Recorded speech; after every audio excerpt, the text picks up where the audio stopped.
विश्वास है कि युधिष्ठिर हस्तिनापुर के सम्राट होने के लिए सबसे अधिक योग्य है।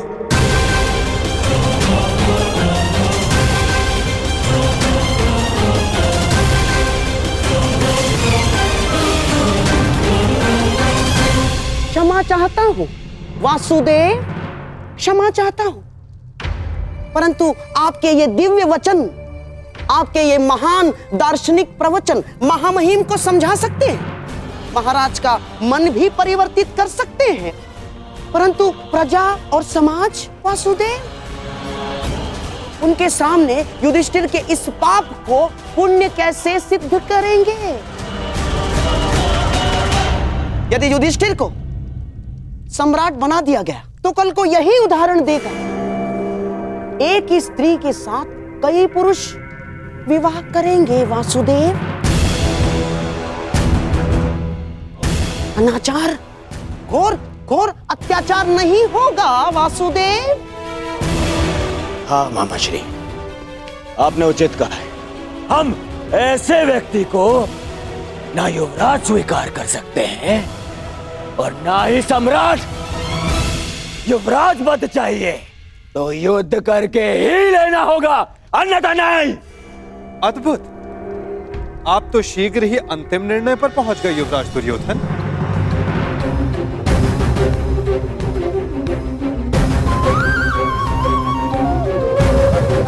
युद्ध किसी भी समस्या का अंतिम हल होना चाहिए, विशेषकर तब जब समस्या पारिवारिक हो। भाई भाई के मध्य युद्ध केवल विनाश को जन्म देता है। तो आप क्या हल सुझाना चाहते हैं वासुदेव? शांति, शांति ही हल है। आप तो देख ही रहे हैं ना वासुदेव, जो एक साथ रह नहीं सकते उनके मध्य शांति कैसे आएगी?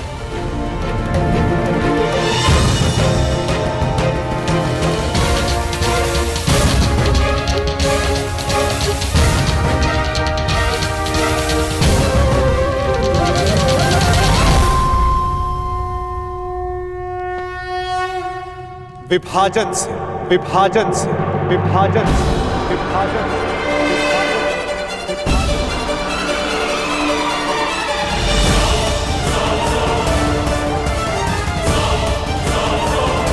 यदि दो लोग परस्पर प्रेम और शांति से नहीं रह सकते, यदि वे एक दूसरे की कार्यशैली और सोच का आदर नहीं कर सकते, तो उन्हें एक दूसरे से दूर रहना चाहिए।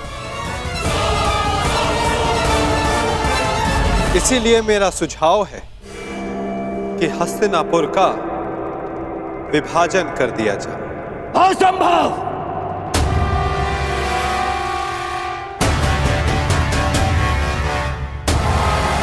कोई विभाजन नहीं होगा। हस्तिनापुर के सम्राट मेरे पिता हैं, उनके पश्चात सब कुछ मेरा है, और जो मेरा है वो मैं कदापि बंटने नहीं दूंगा। हस्तिनापुर के लिए तुम्हारा ममत्व प्रशंसनीय है कुमार, परंतु सारे निर्णय ममत्व और क्रोध जैसी भावनाओं पर नहीं लिए जा सकते। ये भावना का नहीं, आत्मसम्मान का प्रश्न है वासुदेव। और माना कि आप हस्तिनापुर के निकट संबंधी हैं, परंतु इतने निकट संबंधी भी नहीं कि हस्तिनापुर को बांटने का निर्णय ले सके ना। मैं तो केवल सुझाव दे रहा हूं गांधार नरेश। अंतिम निर्णय तो गंगा पुत्र और महाराज धृतराष्ट्र को लेना है। क्षमा करें वासुदेव, मैं ये सुझाव अस्वीकार करता हूं।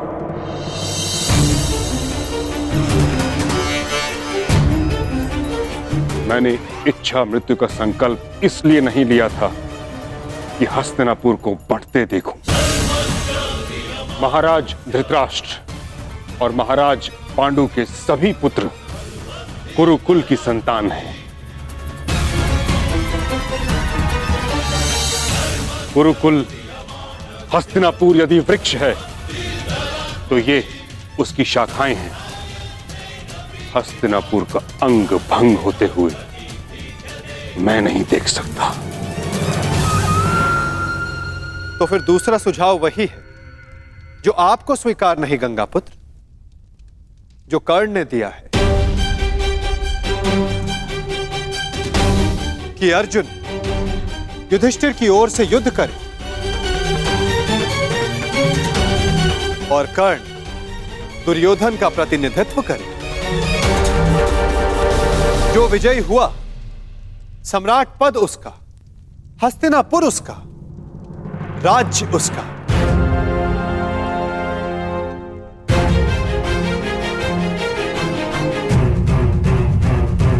परंतु वृक्ष की एक शाखा तो फिर भी कटेगी ही। परंतु मैं ताचरी ने ठीक कहा, हस्तिनापुर का विभाजन स्वीकारा नहीं जा सकता।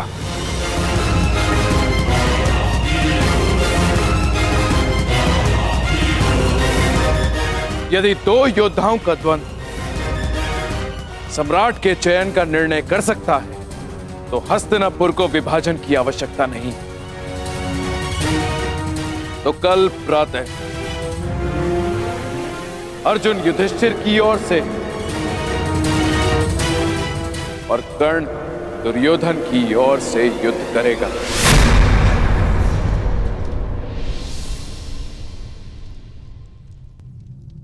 और निर्णय होगा कौन हस्तिनापुर का सम्राट बनेगा।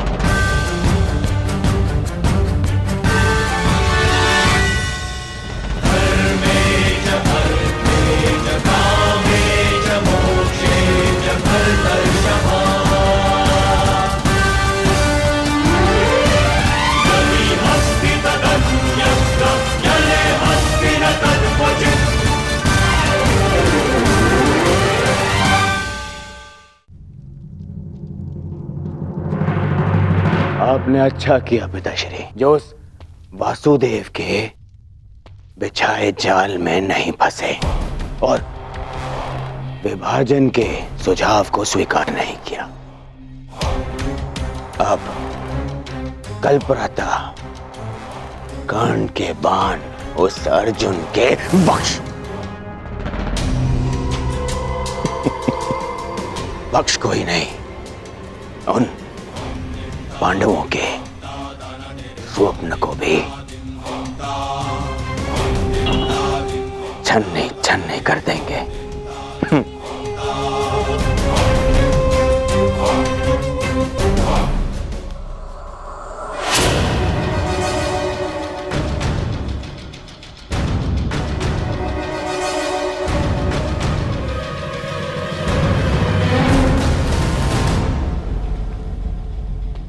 क्या विचार कर रहे हो?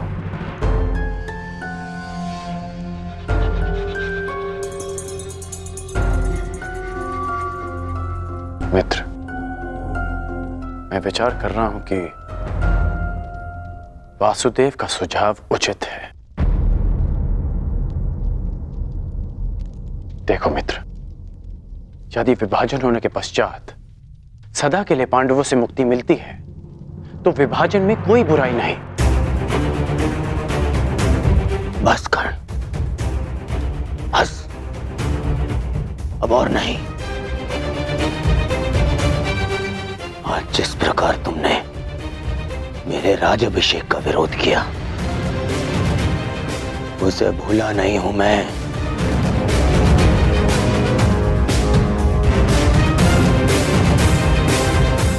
मित्र, मैंने वही किया जो सत्य की मांग थी। सत्य? हाँ।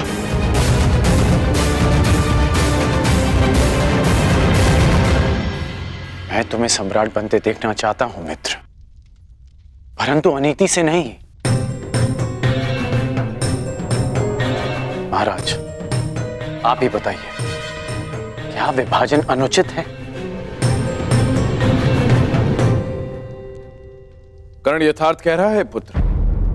पांडवों को आधा राज्य देकर तुम्हारे सम्राट बनने का मार्ग कंटक विहीन हो जाएगा। अद्भुत महाराज, अद्भुत। उस छलिए वासुदेव के कुचक्र के चक्र में आप भी फंस गए। मैंने कहा था ना, मेरे होने वाले सम्राट महाराज के साथ साथ महायोद्धा कर्ण भी राजनीति के खेल में कच्चे खिलाड़ी हैं। आपका तात्पर्य क्या है गांधार राज? मेरा नहीं अंगराज, कृष्ण का तात्पर्य समझो। वो दुर्योधन के मार्ग से कांटे हटा नहीं रहा ना, बल्कि कांटे बिछा रहा है। कृष्ण यदि विभाजन का प्रस्ताव लेकर आया है तो इसके पीछे अवश्य कोई गहरा भेद, कोई बड़ी योजना होगी उसके मन में। विभाजन की मांग तो आपने कर दी वासुदेव, परंतु क्या यह श्रेयस्कर होगा? हाँ पार्थ, मनुष्य के लिए यह श्रेयस्कर है कि वो अपने जीवन से नकारात्मक भावों और वस्तुओं को दूर कर दे।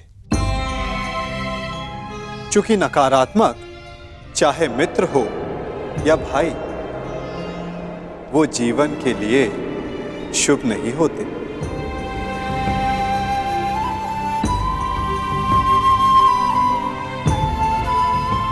जो लोग हमसे ईर्ष्या करें, हमें आगे बढ़ने से रोके, उन्हें अपने जीवन से दूर कर देना ही श्रेयस्कर है। क्योंकि उनके साथ रहने से हमें वो नहीं मिलता जो हमारे जीवन के लिए सबसे महत्वपूर्ण है, अभी तो कुछ मिलता है तो केवल तनाव। योद्धा और धनुष दोनों के लिए तनाव श्रेष्ठ है ना वासुदेव? तनाव रहित योद्धा विजय प्राप्त नहीं कर सकता, और तनाव रहित प्रत्यंचा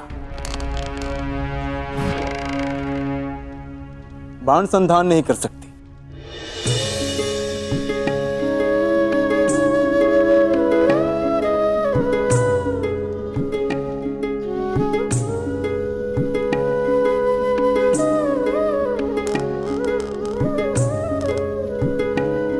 अच्छी बात कही अर्जुन, परंतु यदि तनाव सीमा से अधिक बढ़ जाए तो योद्धा टूट सकता है और प्रत्यंचा भी।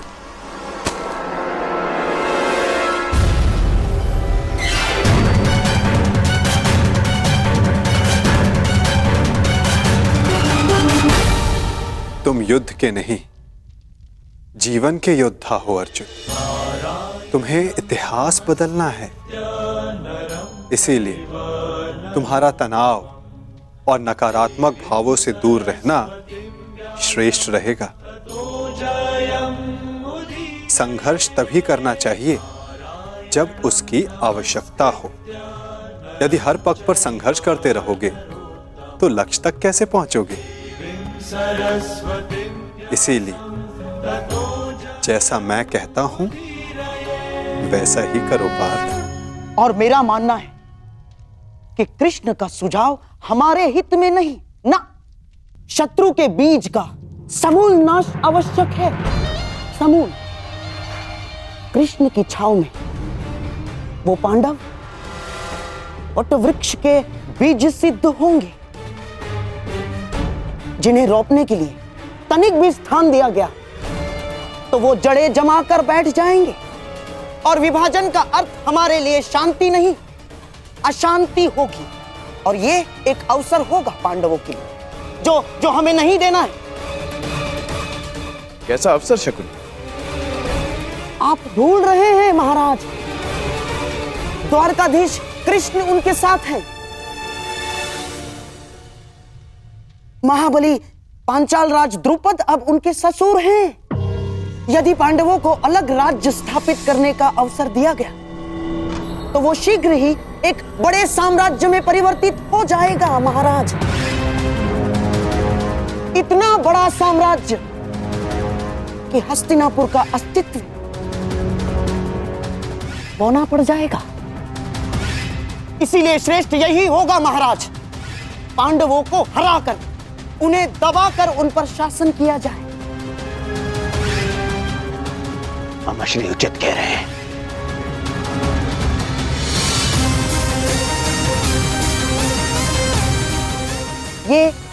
ये संभव है महाराज, यदि अंगराज कर्ण अर्जुन के बाणों से डर ना गए हों।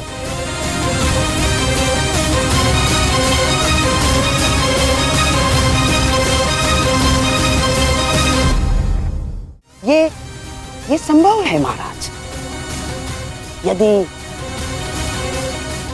अंगराज कर्ण अर्जुन के बाणों से डर ना गए हों। आप भूल रहे हैं गांधार राज कि युद्ध करके अपने मित्र को सम्राट बनाने के पक्ष में मैं सदा से हूं। वो मैं ही था जिसने युद्ध करके सम्राट के निर्धारण का सुझाव दिया था।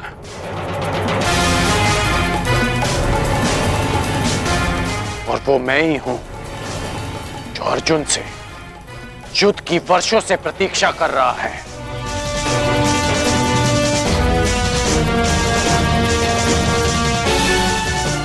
मैंने केवल अपने मित्र को एक विकल्प दिया, और यदि उसने युद्ध का विकल्प चुना है तो युद्ध होगा।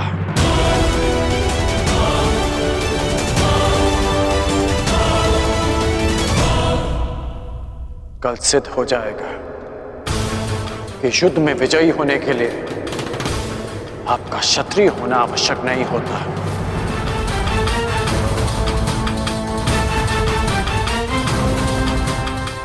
और कल यह भी सिद्ध होगा कि समय आने पर एक सूत भी इतिहास रच सकता है। कल मैं उस कर्ण को इतिहास बना दूंगा वासुदेव। अति उत्सुकता ठीक नहीं अर्जुन।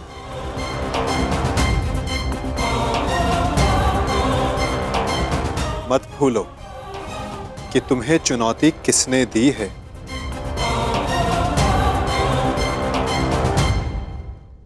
कर्ण को कम मत आंकना। मत भूलो कि वो उस परशुराम का शिष्य है जो तुम्हारे गुरु के भी गुरु।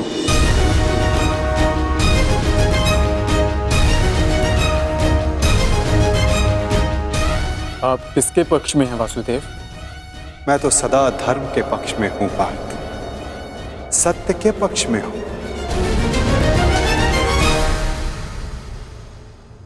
फिर चाहे सत्य छिपा हुआ क्यों ना हो।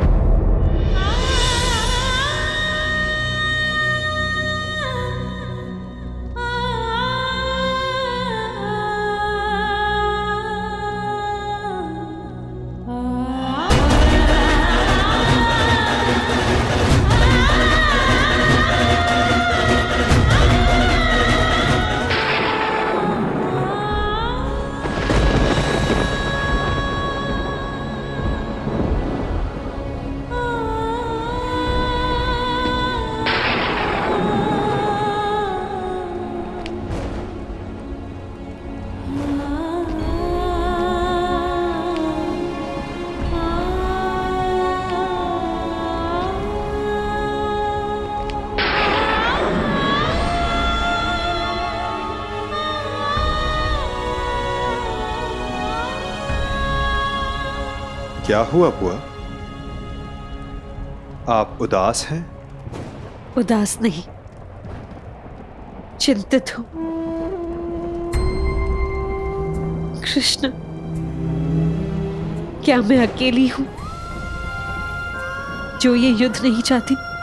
नहीं बुआ, आपके चाहने ना चाहने से कुछ नहीं होगा। जब वन में महाअग्नि लगी हो और एक वृक्ष को छोड़कर शेष जलना चाहें, तो अग्नि कौन रोक सकता है? मैं वृक्ष नहीं हूं माधव, मनुष्य हूं, एक माता हूं। इसलिए मैं नहीं चाहती कि ये युद्ध हो। अपने पुत्र के लिए चिंतित हो बुआ? प्रतीत होता है कि आपके मन पर कोई बोझ है। उतार दीजिए बुआ।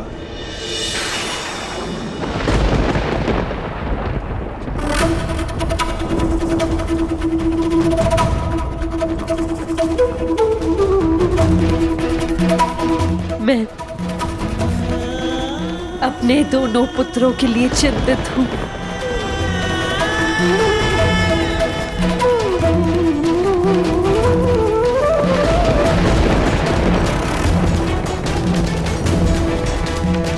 दोनों पुत्र? परंतु युद्ध तो केवल अर्जुन कर रहा है ना? अर्जुन के जीवन के साथ साथ मैं कर्ण के जीवन के लिए भी चिंतित हूं। कर्ण मेरा पुत्र है।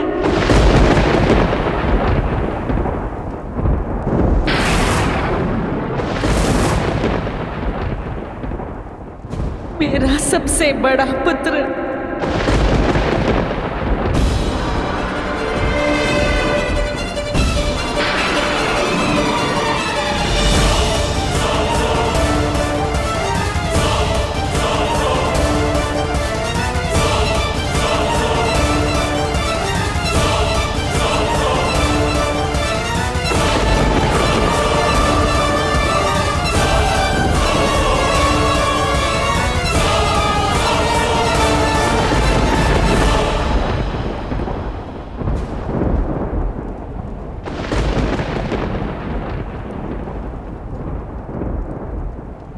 पुत्र,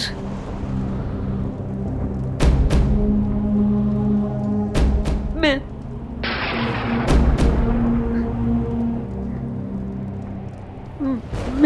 अभी उचित समय नहीं है बुआ।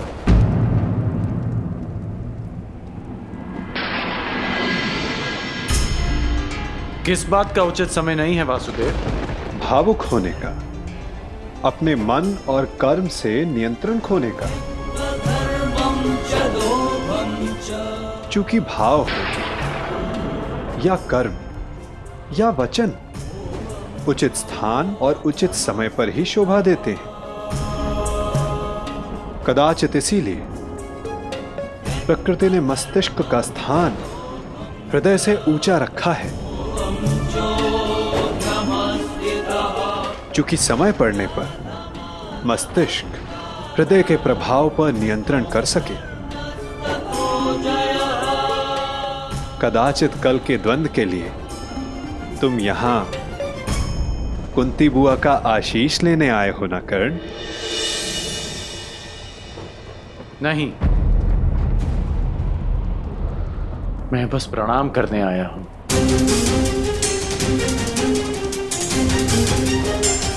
प्रणाम करोगे, आशीष नहीं लोगे? क्यों?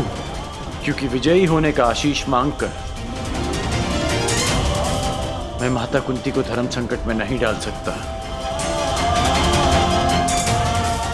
उस आशीर्वाद पर केवल उनके पुत्र अर्जुन का अधिकार है। तुम भी तो इन्हें माता कहकर पुकारते हो ना मित्र, तो इस नाते तुम भी इनके पुत्र हुए।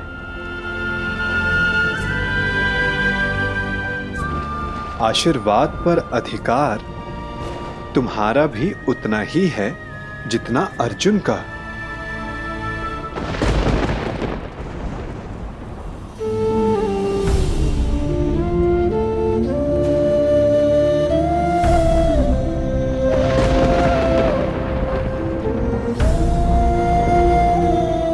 मैं यहां केवल कर्तव्य पालन के लिए आया हूं, अधिकार पाने नहीं।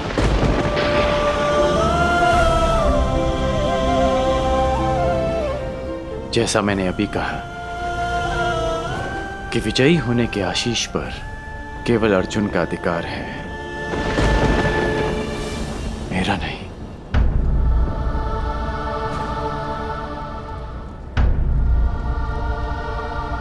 एक माता के लिए उसके पुत्र के विजय होने से अधिक उसका जीवित होना महत्वपूर्ण है।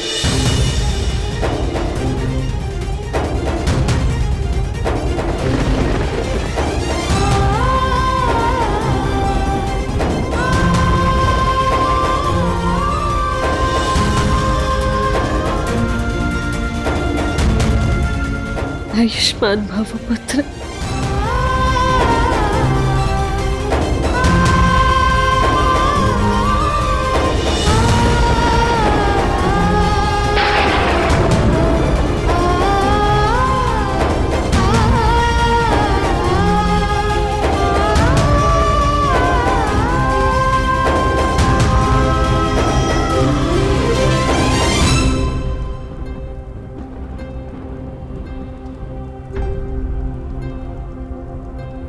सत्य सम्मुख आएगा बुआ, परंतु उचित समय उचित स्थान पर।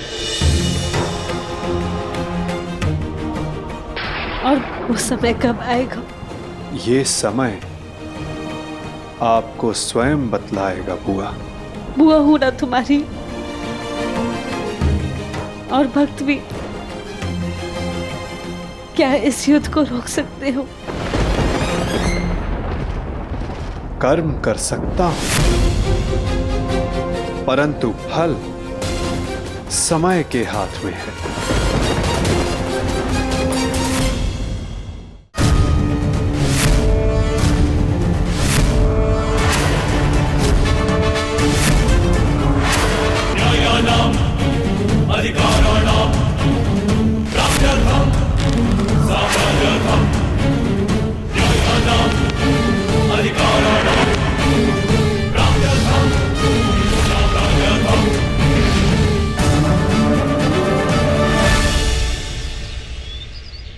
जिस परिवार को सुदृढ़ रखने के लिए मैंने मृत्यु को अपने से दूर रखा, उसका विभाजन मैं किस प्रकार देख सकता हूं? ऐसा कौन सा परिवार है जिसमें विवाद नहीं होता, परंतु विभाजन? क्या यही एक समाधान है? मुझे अपने कानों पर विश्वास नहीं हुआ था विदुर। वासुदेव जैसा विद्वान और बुद्धिमान विभाजन का सुझाव देता है। यदि मेरे वचनों से आपको पीड़ा पहुंची है तो मैं क्षमा प्रार्थी हूं गंगापुत्र, परंतु परिस्थितियां कभी कभी ऐसी हो जाती हैं कि परिवार को बांटना आवश्यक हो जाता है, विशेषकर तब जब परिवार के कुछ सदस्य शेष का विनाश चाहने लगे। मैं कह चुका हूं, मेरे जीवित रहते ऐसा कभी नहीं होगा। मुझे विश्वास है कि मैं अपने पुत्रों को एक रखने में सक्षम हूं। क्षमा चाहूंगा गंगापुत्र, परंतु ऐसा हो चुका है, वो भी आपके जीवित होते हुए। और रही बात आपके विश्वास की, तो वो लाक्षागृह की अग्नि में भस्म हो चुका है। क्या कह रहे हैं आप? दुर्योधन और शकुनी ने पुरोचन से वारणाव्रत में जो भवन बनवाया था, वो भवन लाक्षागृह था। वो पांडवों को भेंट देने के लिए नहीं, अपितु पांडवों को अग्नि की भेंट चढ़ाने के लिए था गंगापुत्र। मुझे विश्वास नहीं। तो आप महात्मा विदुर से पूछिए, यदि वो समय रहते पांडवों को सावधान नहीं करते, तो आज आपके पांचों पौत्र जीवित नहीं होते।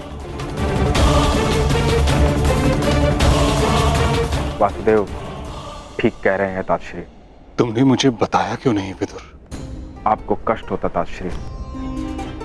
पांडवों की रक्षा मैंने कर ली थी, परंतु सत्य जानने के पश्चात कौरवों की रक्षा आपसे कोई नहीं कर पाता। यदि कौरवों और पांडवों को साथ रखा गया तो मुझे खेद है गंगापुत्र, कहीं हस्तिनापुर स्वयं एक लाक्षागृह में परिवर्तित ना हो जाए। स्पष्ट कहिए वासुदेव। तो सुनिए, द्रोण शिष्य और परशुराम शिष्य दोनों पराजय स्वीकार नहीं करेंगे। ना ही दोनों में युद्ध कौशल की कमी है, ना ही अस्त्रों का अभाव। तो निश्चित रूप से युद्ध भयंकर होगा। एक को विजय मिलेगी, एक को वीरगति। इस प्रश्न का उत्तर अवश्य मिल जाएगा कि हस्तिनापुर का अगला सम्राट कौन होगा। परंतु पांडवों और कौरवों के मध्य बैर समाप्त नहीं होगा गंगापुत्र। उनके ईर्ष्या और प्रतिशोध की अग्नि समाप्त नहीं होगी। कई लाक्षागृह सजेंगे और निश्चित रूप से हस्तिनापुर के प्रारब्ध में केवल युद्ध रह जाएगा, केवल रक्त रह जाएगा, केवल प्रतिशोध रह जाएगा गंगापुत्र।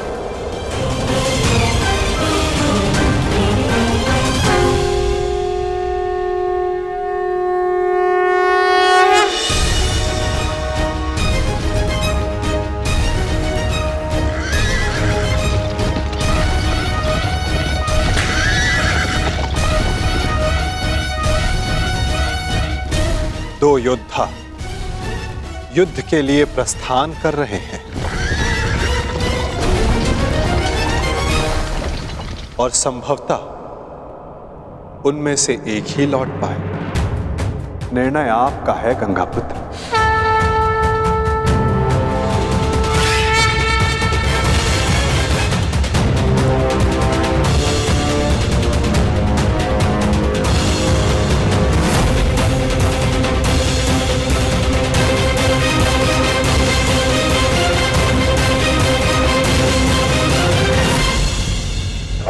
हमारा द्वंद्व आज पूर्ण होगा। आज सूर्यास्त भी तुम्हारी रक्षा नहीं कर पाएगा। और ना इस बार मेरे पास तुम्हें छोड़ देने का कोई बहाना होगा, क्योंकि ना तुम ब्राह्मण वेश में आए हो, ना किसी का स्वयंवर जीत कर लौटे हो। अर्जुन, इस बार मैं अपना धनुष नीचे नहीं करूंगा और मैं तुम्हें प्रहार करने का अवसर नहीं दूंगा।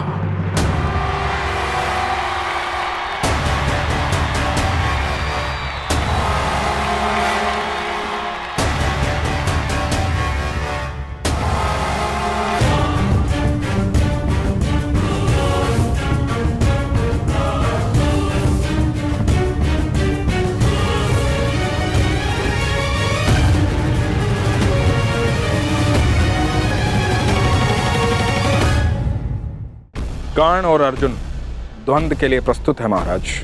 द्वंद्व प्रारंभ किया जाए ताज।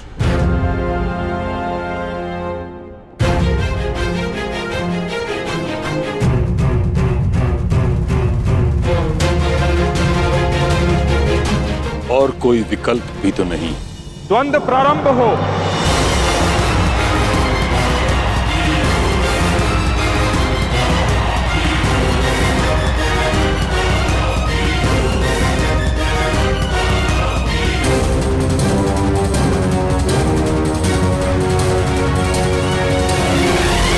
ये द्वंद्व नहीं, तुम्हारा सौभाग्य प्रारंभ हो रहा है मेरे होने वाले सम्राट। हाँ मामाश्री।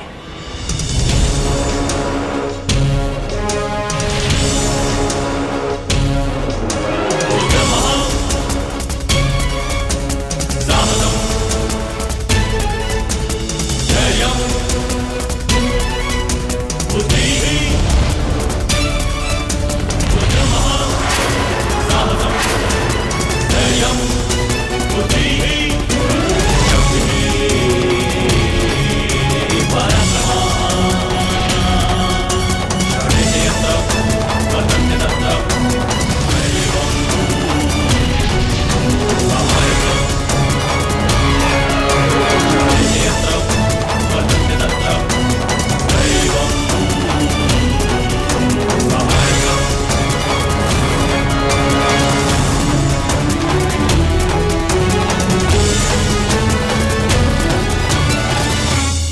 रुको।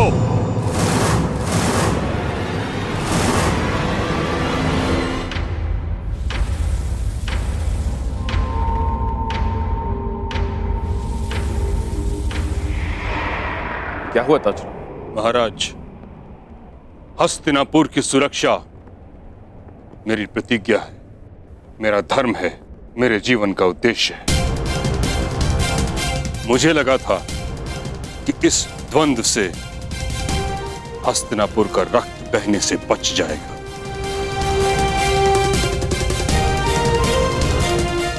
परंतु अब मुझे प्रतीत होता है कि यह द्वंद्व हस्तिनापुर के हित में नहीं।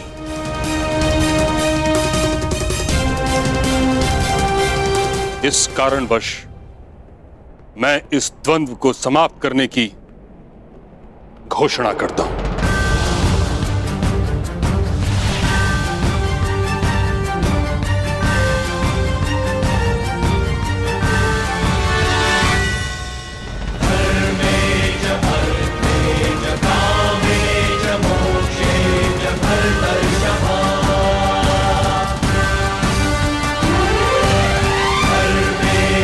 क्योंकि आज अंगराज की विजय हो या अर्जुन की, युधिष्ठिर सम्राट पद पे बैठे या दुर्योधन, इन भाइयों के मध्य का बैर और इनकी होड़ समाप्त नहीं होगी। परंतु पितामह, इसके अतिरिक्त और क्या हल है?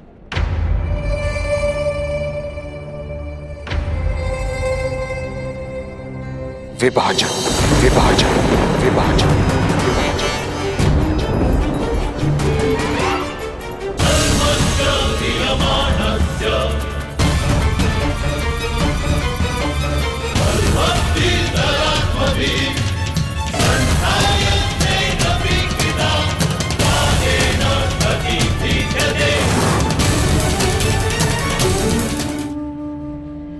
असंभव महाराज, असंभव। मुझे तो स्वयं के कानों पर विश्वास नहीं हो रहा है।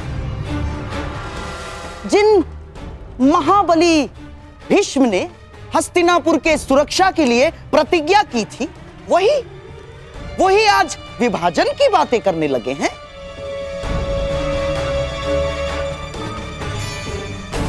हे ईश्वर, किस दिशा में जा रहा है हस्तिनापुर? क्या यह उचित है? मुझे तो ऐसा प्रतीत होता है कि गंगा मैया उल्टी दिशा में बहने लगी है, और कभी कभी ऐसा भी प्रतीत होता है कि कहीं सूर्य देव पश्चिम दिशा से तो नहीं उदय होने लगे। गांधार नरेश, गंगा पुत्र ने हस्तिनापुर के सिंहासन को सुरक्षित रखने की प्रतिज्ञा ली थी, और इस समय हस्तिनापुर की सुरक्षा उसके विभाजन में है।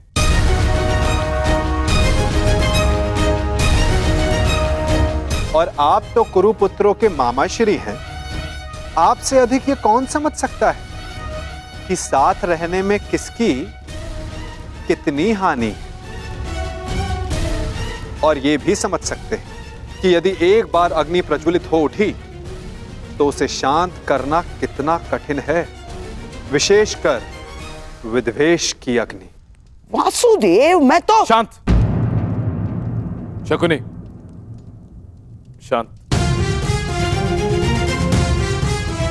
विदुर, तुम्हारी नीति क्या कहती है इस विषय में?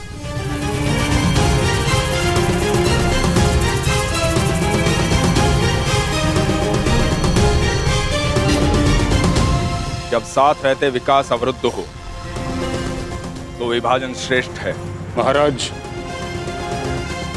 विदुर ठीक कह रहे हैं। हमारे हाथ केवल विभाजन का संकल्प है, इसलिए राज्य उचित ढंग से और सामान्य भाग में विभाजित होना चाहिए।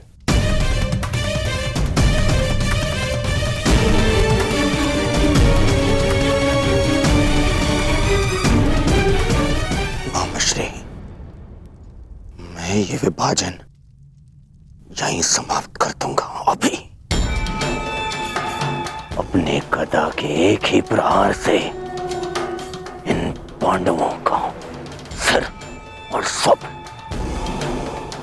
दोनों चूर चूर कर दूंगा। अभी देखिए। शांत हो जाओ मेरे होने वाले सम्राट, शांत हो जाओ। देखो, जो काम सुई से हो सकता है उसके लिए तलवार नहीं उठाई जाती। पांडवों को ऐसा विकल्प दूंगा विभाजन का कि वो उसे अस्वीकार कर देंगे, समझ गए? उसके बाद सारा खेल हमारे मुट्ठी में। परंतु नहीं, ये समय कृष्ण के और मेरे मध्य बुद्धि युद्ध का है, इसीलिए मुझे ही आगे रहने दो। ठीक है मामाश्री। हाँ, तो ठीक है। यदि दोनों पक्ष विभाजन के लिए प्रस्तुत हैं, तो यही सही। परंतु दाता और याचक, इन दोनों के मध्य एक नियम होता है। जो दे रहा है वो ही चयन करे। तो इसके नाते विभाजन में पांडवों को कौन सी भूमि मिलेगी, इसका विकल्प देने का अधिकार केवल दुर्योधन का है।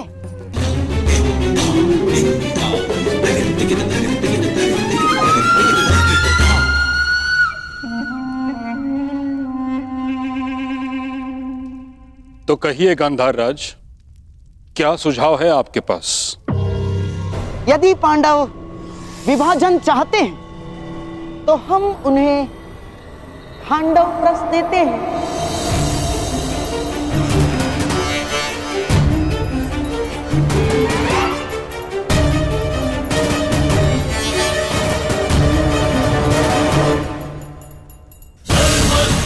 और यदि पांडवों को खांडव प्रस्थ स्वीकार नहीं, तो हमें भी विभाजन स्वीकार नहीं।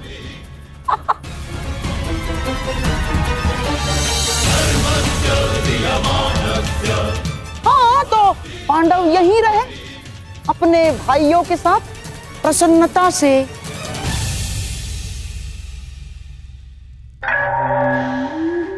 प्रेम से और सेवा से। यह अन्याय है गांधार राज।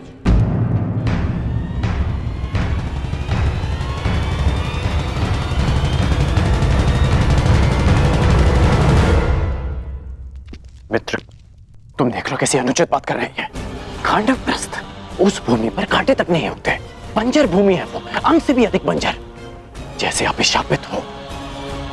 महाराज, यदि विभाजन नीति अनुसार करना है, पांडवों को वो भूमि देना नीति का अपमान है।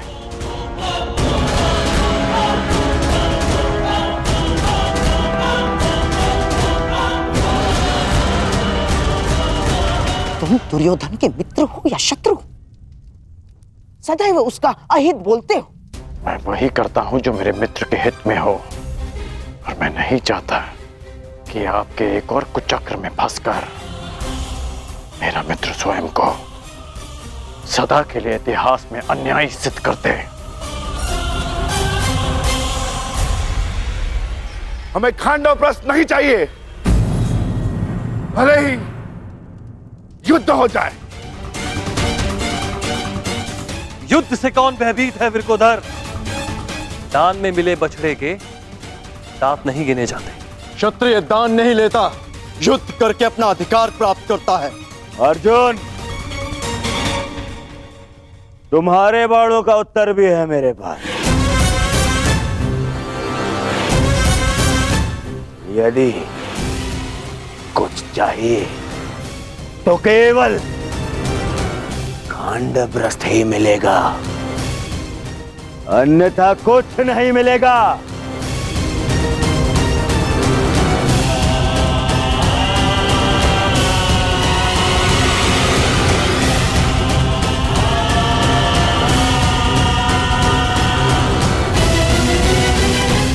ये क्या कर रहे हो मित्र? इस अन्याय का भाग मत बनो। अन्याय? अपना अधिकार पाने में कोई अन्याय नहीं है मित्र। राजा राजा मेरे पिता हैं, इसीलिए हस्तिनापुर पर केवल मेरा और मेरा अधिकार है।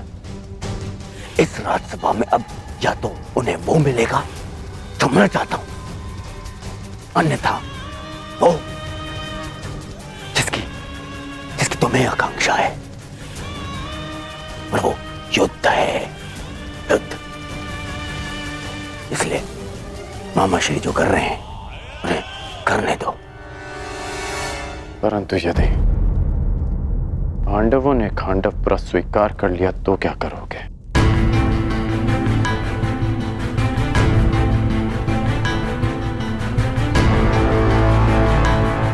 नहीं करेंगे, देखते जाओ।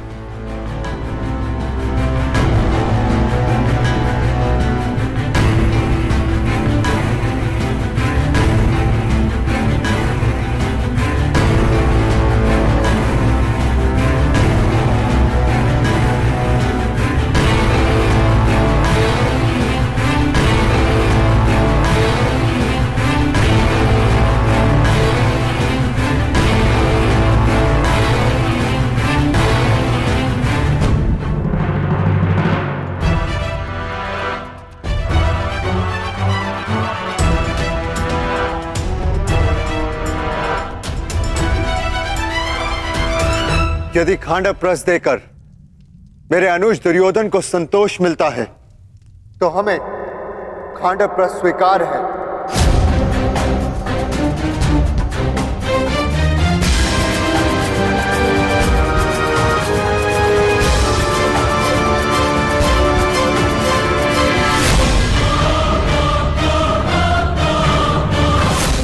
हम 5 भाई जहां भी एक साथ हो, वो स्थान भले ही बंजर हो, लेकिन हमारे लिए स्वर्ग से कम नहीं।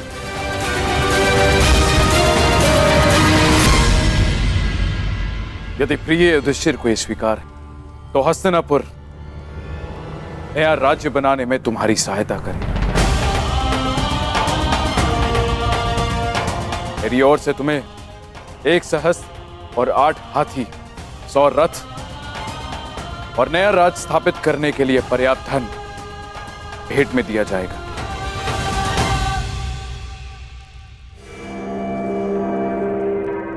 परंतु पुत्र, इसके बदले मुझे भी तुमसे कुछ चाहिए।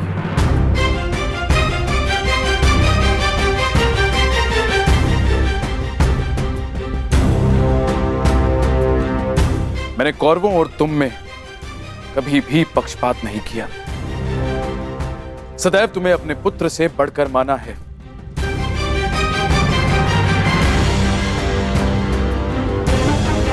तुम 5 भाई सर्वशक्तिशाली हो, पांचाली जैसी चतुर भार्या है तुम्हारे पास, परंतु पुत्र, इस जन्मांध धृतराष्ट्र के पास कोई मार्गदर्शक नहीं। गांधारी और मुझे पथ दिखाने वाला कोई तो चाहिए पुत्र, कोई ऐसा जिसके समीप रहने से मेरे भ्राता पांडु की स्मृति बनी रहे। इसीलिए मेरी इच्छा है पुत्र कि तुम्हारी माता कुंती यहीं हस्तिनापुर में रहे।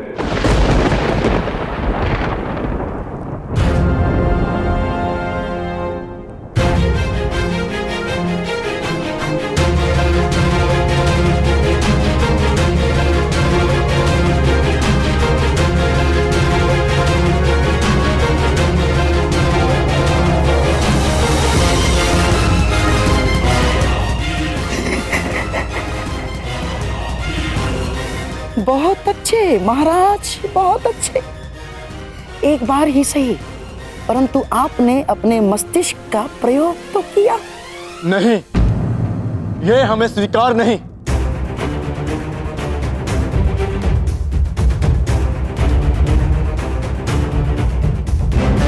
हाँ, यदि यही विभाजन की शर्त है तो हमें स्वीकार नहीं चाहिए पिताश्री। महाराज, आप ऐसी शर्त क्यों रख रहे हैं? क्यों एक माता को अपने पुत्रों से दूर कर रहे हैं आप। मैं कुंती को पांडवों से दूर नहीं कर रहा हूं अंगराज। मैं पांडवों को सदा अपने समीप रखने की कोशिश कर रहा हूं।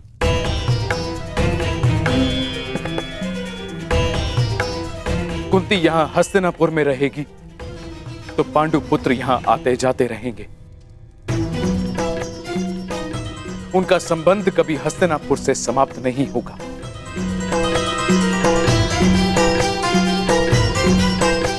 मेरी आंखें देख नहीं सकती, परंतु पांडु पुत्रों का स्वर मुझे सुनने को तो मिलता रहेगा।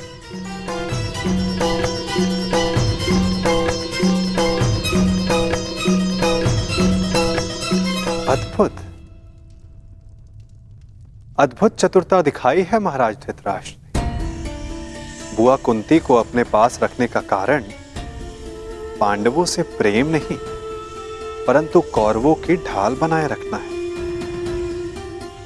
ताकि पांडव भूल कर भी हस्तिनापुर पर आक्रमण ना करें और वे सदैव उनके नियंत्रण में रहें।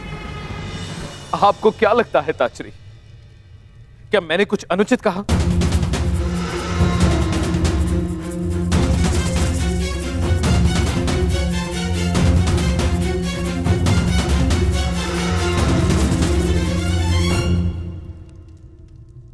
हम अपनी माता के बिना नहीं जाएंगे।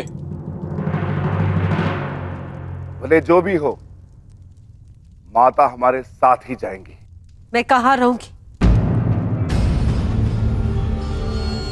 ये निर्णय लेने का अधिकार मेरा है। मुझे ताजश्री और गांधारी दीदी के साथ रहना स्वीकार्य।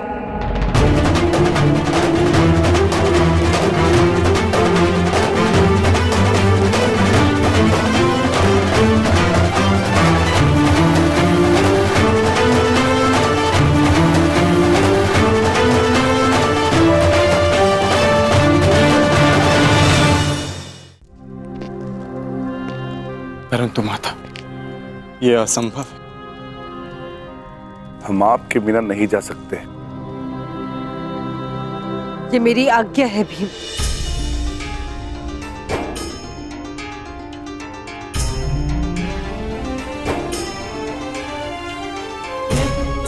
अर्जुन, भीम जीवन में कुछ निर्णय स्वीकारने में बड़े कठोर हो सकते हैं, चूंकि वे निर्णय नहीं, समय द्वारा ली जाने वाली परीक्षा होती है।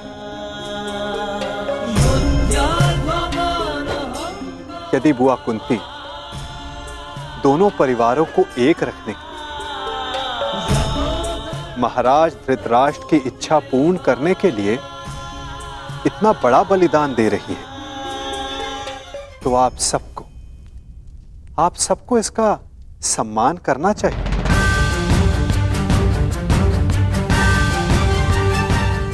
यदि आपका यही आदेश है तो हमें स्वीकार है।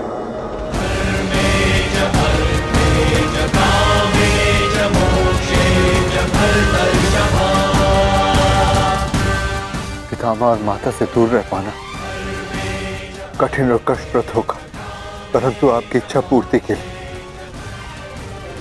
हम आपको छोड़कर खांडवप्रस्थ जाएंगे।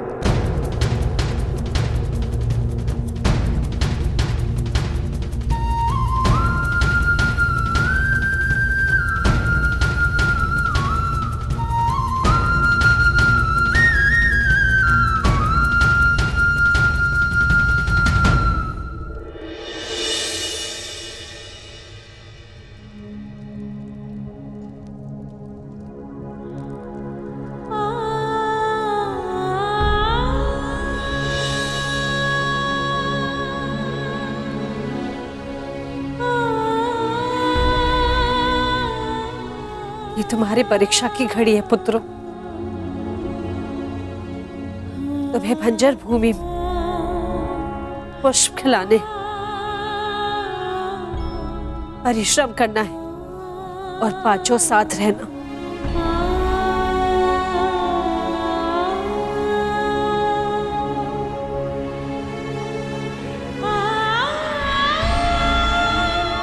पुत्री पांचाली।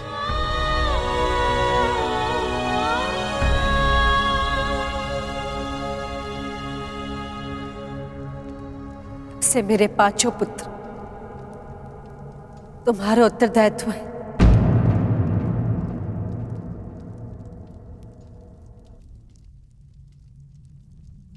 युधिष्ठिर तो सज्जन है, परंतु अर्जुन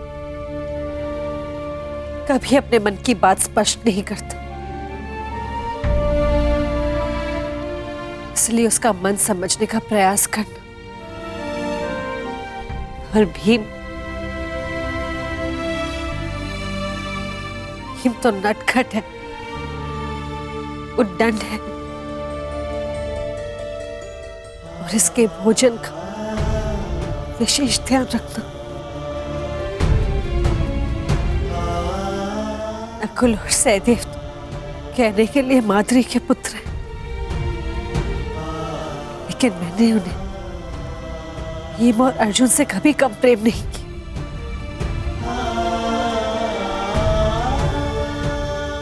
अब तक मैंने इन 5 भाइयों को एक रखा, अभी उत्तरदायित्व तुम्हारा है या किसी ने।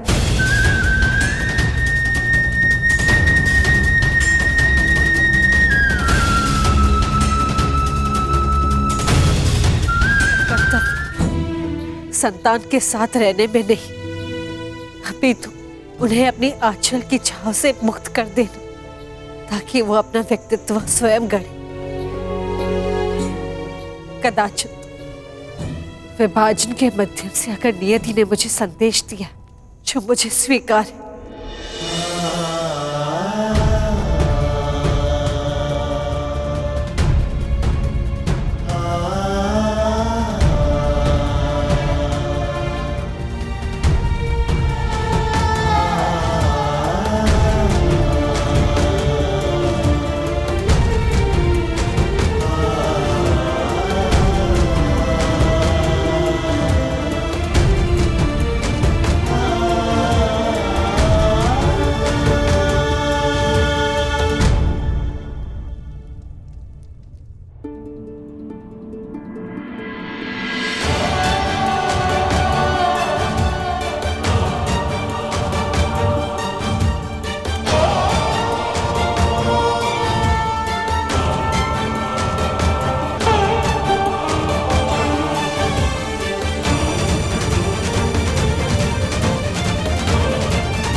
क्या है पितामह? ये सब हस्तिनापुर के नागरिक हैं पुत्रों।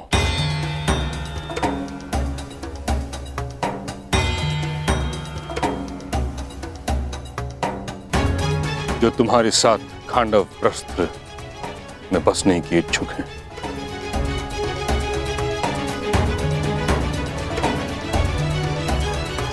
जाओ पुत्रों, जाकर एक नया प्रारंभ करो, एक युग का, एक व्यवस्था का, एक राज्य का। और यह सिद्ध कर दो कि तुम्हें वह भूमि इसलिए नहीं मिली क्योंकि तुम्हारे पिता कभी राजा थे, बल्कि इसलिए क्योंकि तुम सभी इसके योग्य हो।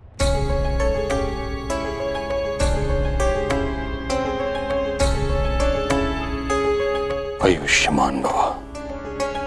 समय सी शक्ति है,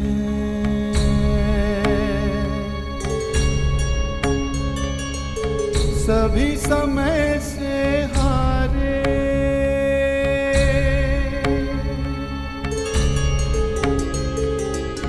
समय सी शक्ति है, सभी समय से हारे,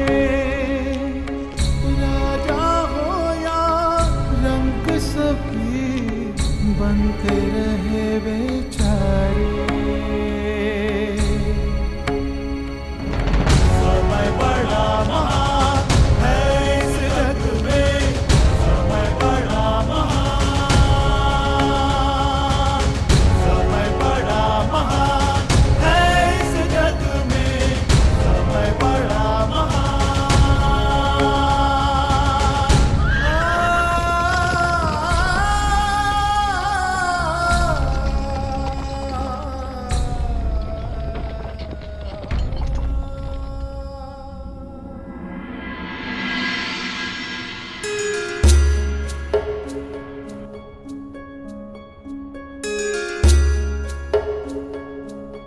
क्या अब भी अपने चैन से संतुष्ट हो कर्ण? हाँ वासुदेव,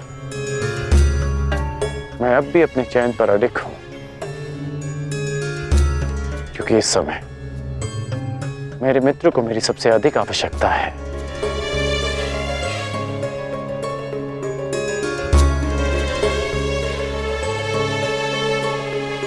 वासुदेव, अब समझ आया कि आपने मुझे पांचाल से सीधा हस्तिनापुर आने को क्यों कहा। आपने उस चक्रवात को विभाजन की दीवार से रोक लिया। कहाँ कर्ण? उस चक्रवात का तो यहां से अब प्रारंभ हुआ है।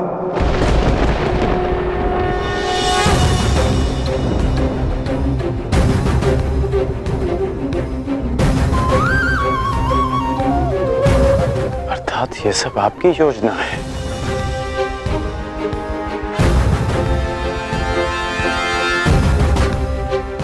पहले आप पांचाली के स्वयंवर में गए,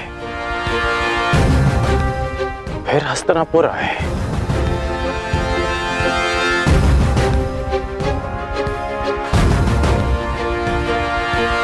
आपकी वास्तविक योजना क्या है?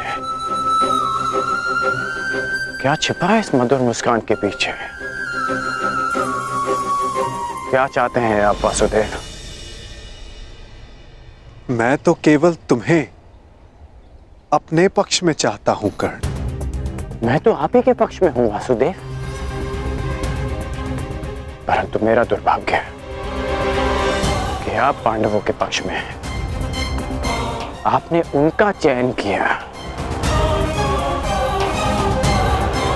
एक बहुत ही बुद्धिमान ज्ञानी पुरुष ने मुझसे कहा था कि मनुष्य अपने प्रत्येक चयन का परिणाम स्वयं भुगतता है। और इसी कारण वो तथाकथित ज्ञानी पुरुष तुम्हारा अत्यधिक सम्मान करता है अंगराज। चूंकि युद्ध हो या परिणाम का पालन, तुम अन्य सबसे भिन्न होकर और उनसे एक पग आगे भी। हो सकता है, परंतु आप सबसे सैकड़ों पग आगे हैं केशव। आपसे कोई स्पर्धा नहीं कर सकता। हाँ, चूंकि मैं किसी स्पर्धा में सम्मिलित ही नहीं हूं कर्ण।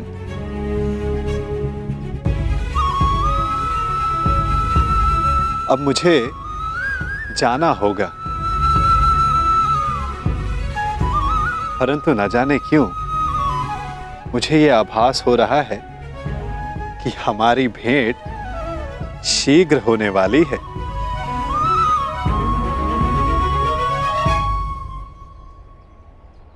आपसे पुनः मिलना अच्छा लगेगा वासुदेव। बस इतनी सी आशा है कि कूटनीति का फिर से कोई खेल ना हो। मैं कूटनीति नहीं खेलता कर्ण। मैं तो बस नीति के लिए मार्ग बनाता हूं। जहां कोई पथ ना हो वहां पथ प्रदर्शन करता हूं। सारथी जो हूं।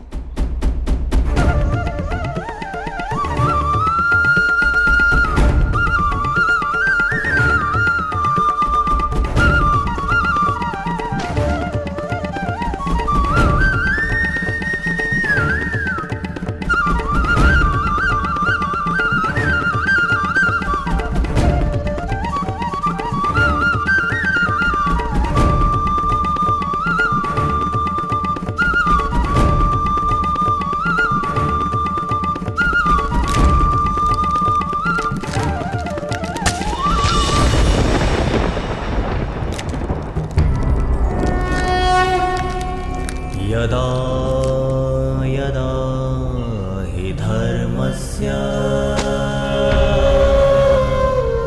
ग्लानिर्भवति भारत और मार्ग में जो बाधाएं आती उन्हें दूर भी करता हूं। अधर्मस्य तदात्मानं सृजाम्यहम्।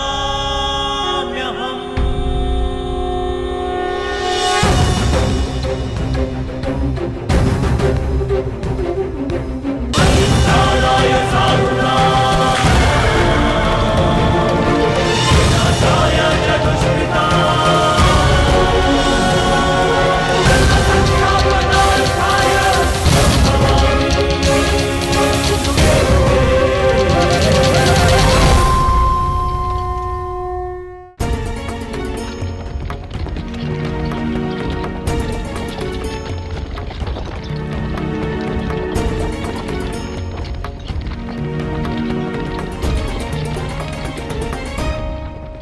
आर्य युधिष्ठिर इतने चिंतित क्यों हैं? पांचाली, माता की संध्या आरती का समय है और भ्राता युधिष्ठिर माता के लिए प्रतिदिन पुष्प लाया करते थे। बस यही चिंता है अब कि माता के लिए पुष्प उनका कौन सा पुत्र लेकर आएगा।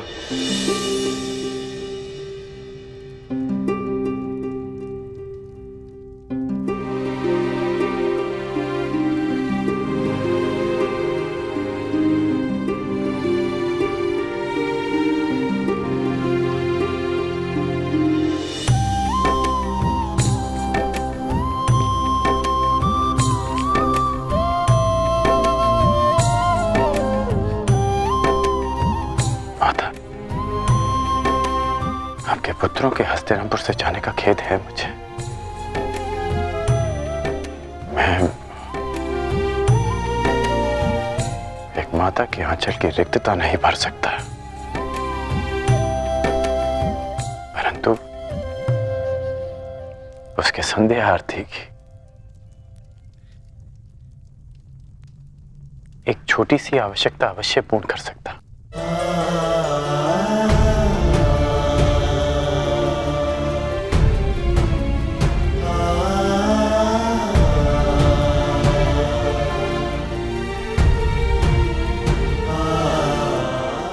बहुत चिंतित होकर उस बंजर खांडव प्रस्थ में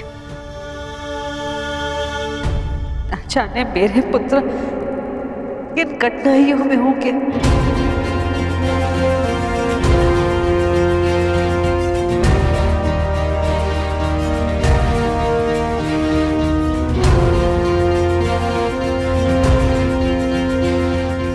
तो इस बात की मुझे कोई चिंता नहीं, क्योंकि मैं जानता हूं कि सहायता उनसे अधिक दूर नहीं।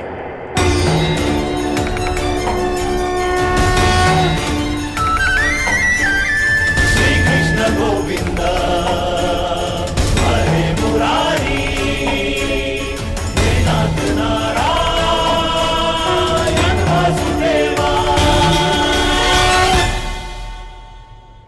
मेरा विश्वास कीजिए, सम्राट का पदभार उठाने में सक्षम हूं मैं।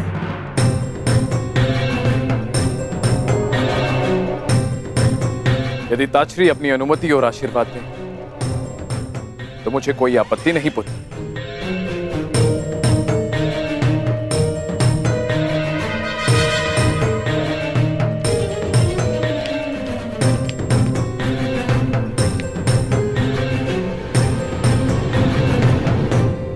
मेरा आशीर्वाद तुम्हारे साथ है दुर्योधन।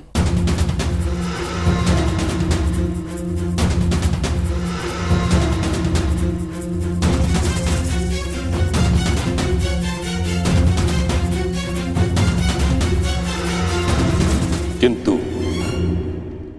मेरी अनुमति नहीं।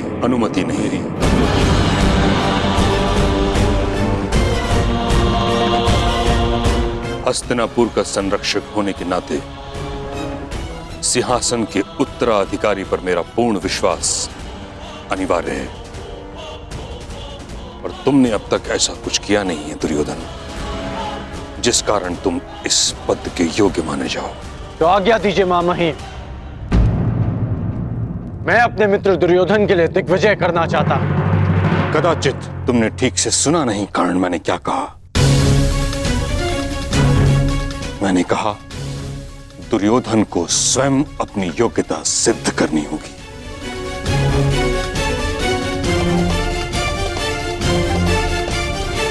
सम्राट बनने के लिए योग्यता का अर्थ केवल रण विजय प्राप्त करना नहीं, शान प्रबंधन भी है। युद्ध नीति नहीं, मैत्री नीति भी है। सम्राट बनने की शीघ्रता तुम्हें केवल दिग्भ्रमित करेगी दुर्योधन। ज्वालंत मनोकामनाओं की अग्नि का धूम्र तुम्हें मार्ग से भटका देगा। परंतु मैंने ऐसा कौन सा अनुचित मार्ग चुना है पितामह? हस्तिनापुर की मर्यादा के कारण जिस विषय पर मैं मौन हूं, उसे तुम निर्लज्जता के साथ छिपा रहे हो दुर्योधन। मत भूलो, इस समय तुम गंगा पुत्र भीष्म के समक्ष खड़े हो। यदि आज हस्तिनापुर का विभाजन हुआ तो उसका कारण केवल तुम्हारी वह मूर्खता थी जो तुमने अपने मामा की संकेत पर की।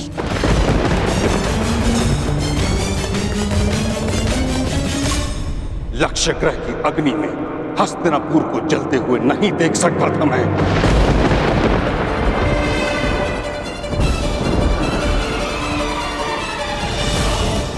इस कारण विभाजन स्वीकार किया मैंने। और अब जब तक मुझे यह विश्वास नहीं हो जाता कि तुम नीति से शासन करने में सक्षम हो, कुचक्र से नहीं, तब तक मैं तुम्हारे अभिषेक की अनुमति नहीं दूंगा।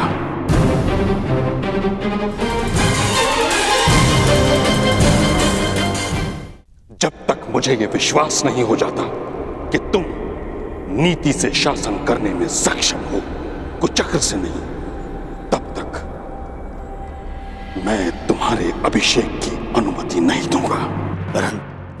परंतु पितामह। दुर्योधन, अभी तुम इतने बड़े नहीं हुए कि गंगा पुत्र के सुझाव का विरोध करो, समझे? महामहिम, बच्चा है, नहीं समझता कुछ बातें, परंतु मैं आपसे सहमत हूं और आपको विश्वास दिलाता हूं कि दुर्योधन अपने सिंहासन पर तभी अधिकार दिखाएगा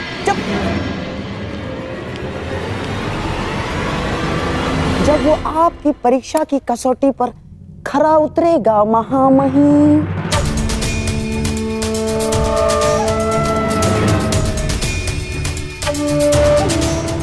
तुम मूर्खता मत करो। महामहिम की आंखों में लाक्षागृह की धधकती ज्वाला का प्रतिबिंब है। हमें कुछ और करना होगा मेरे होने वाले सम्राट। अब सम्राट युधिष्ठिर अपना राज्य संभालेंगे। आपका विनोद कभी कभी समझ में नहीं आता है। अभी तो मैं सही अर्थों में राजा भी नहीं बना और आपने मुझे सम्राट कहकर संबोधित कर दिया। सम्राट बनने में कौन सा भेद है धर्मराज? बस एक राजसूया यज्ञ करने की देरी भर है। शीघ्र ही आपके महल में सहस्त्रों राजा पधारेंगे। उपहास न उड़ाए वासुदेव। कैसा राजसूय यज्ञ, कैसा महल? इस समय तो यहाँ पर सर छुपाने के लिए वृक्ष की छाया भी नहीं है। जब राजा बन गए हो तो महल भी इतना शीघ्र बन जाएगा कि आभास तक नहीं होगा। बस महल की नींव बलशाली रखनी होगी और इसके लिए मुहूर्त विचारने का समय नहीं है धर्मराज। बस मेरे कथन पर विश्वास कीजिए और तैयार हो जाएं। दशकं धर्मलक्षणं दशकं